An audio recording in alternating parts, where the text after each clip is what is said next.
Bonjour, aujourd'hui nous allons voir les vérifs de la moto qui se font donc après la maîtrise du 100 litres du moteur. Elle se compose de 3 thèmes qui sont commande, éléments techniques et éclairage accessoires de sécurité. Dans chaque thème, il y a 4 vérifs différentes et l'inspecteur en choisit une par thème, c'est-à-dire que le jour du plateau, il y a en tout 3 vérifs à effectuer. Je vais commencer donc par les commandes. Tout ce que je vais vous dire est à répéter à peu près mot à mot le jour de l'examen, sans en dire de trop par contre pour éviter le hors-sujet.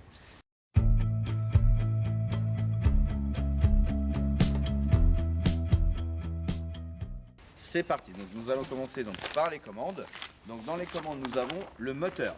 Je mets en route le moteur et je vérifie l'extinction des voyants d'alerte. Tous les voyants rouges doivent être éteints. Je coupe le moteur à l'aide du coupe-circuit pour voir son fonctionnement. Ensuite nous avons l'embrayage et l'accélérateur. Donc l'accélérateur, je vérifie la bonne rotation de l'accélérateur en accélération ainsi qu'en décélération et en jeu latéral. L'embrayage, je vérifie que le câble ne soit pas effiloché et que la garde soit à peu près de 5 mm. Ensuite, nous avons la direction. Direction, je manipule le guidon de gauche à droite afin de m'assurer qu'il n'y a pas de point dur au niveau de la direction. Je vérifie visuellement le serrage du T de fourche. T de fourche qui se situe donc ici, sur le T supérieur, et ici, sur le T inférieur. Ensuite, nous avons les commandes de frein. Donc, le frein avant. Je vérifie le niveau du liquide de frein avant. La bulle doit être pleine, donc c'est bon. Le guidon bien droit toujours. Ensuite, je vérifie le niveau du liquide de frein arrière qui se situe sous la selle. Le jour de l'examen, nous n'avons pas besoin de lever la selle. On a simplement à dire, je vérifie le niveau du frein arrière qui se situe sous la selle. Voilà.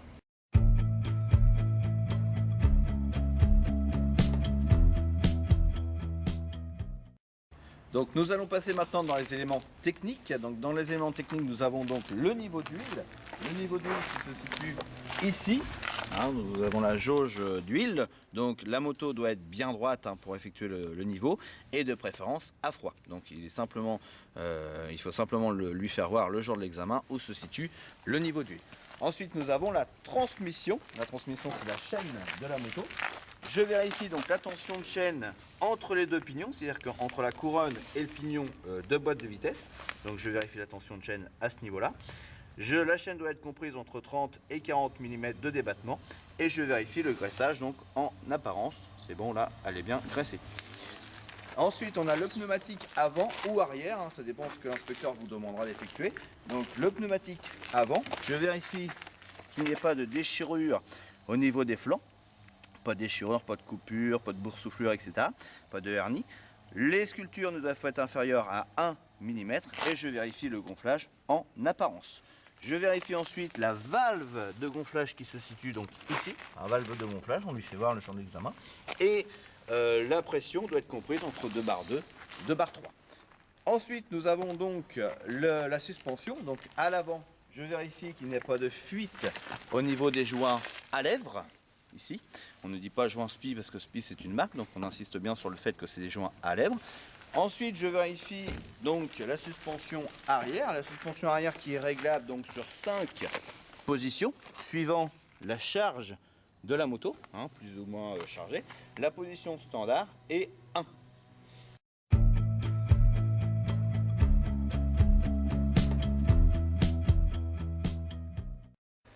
Donc dernier thème, éclairage et accessoires de sécurité. Donc nous avons à l'intérieur l'éclairage avant. Je vérifie le bon fonctionnement, l'état et la propreté du feu de position. Je vérifie le bon fonctionnement, l'état et la propreté du feu de croisement. Je vérifie ensuite le bon fonctionnement, la propreté et l'état du feu de route, ainsi que l'appel de phare de la moto en électrique. Je vérifie ensuite les indicateurs donc, de changement de direction, c'est-à-dire les clignotants. Je vérifie donc le clignotant avant droit, bon fonctionnement, propreté et bon état. Le clignotant gauche, même chose, bon fonctionnement, propreté, bon état. Ensuite, nous avons donc le clignotant arrière gauche, bon fonctionnement, propreté, bon état. Le clignotant donc arrière droit, bon fonctionnement, propreté et bon état. Je peux aussi vérifier les feux de détresse, même chose vu que la moto en est équipée. L'éclairage ensuite donc arrière, je vérifie le bon fonctionnement de l'éclairage arrière. ainsi que l'éclairage de plaque. Bon fonctionnement, propreté et bon état toujours. Hein. Je vérifie ensuite bon fonctionnement, propreté et bon état du feu stop avec la commande avant, ainsi qu'avec la commande arrière. Je vérifie ensuite le bon état des deux rétroviseurs, bien fixés, propres, pas cassés, ainsi que du klaxon. Voilà, je vous ai fait voir donc toutes les vérifs. Hein. Je vous rappelle que 3 seulement sont à faire le jour de l'examen, à la demande bien sûr de l'inspecteur, et que le hors-sujet ou l'oubli d'une vérif vaut la note B. Voilà, je vous dis bon courage pour tout ça, pour apprendre tout ça, et à bientôt.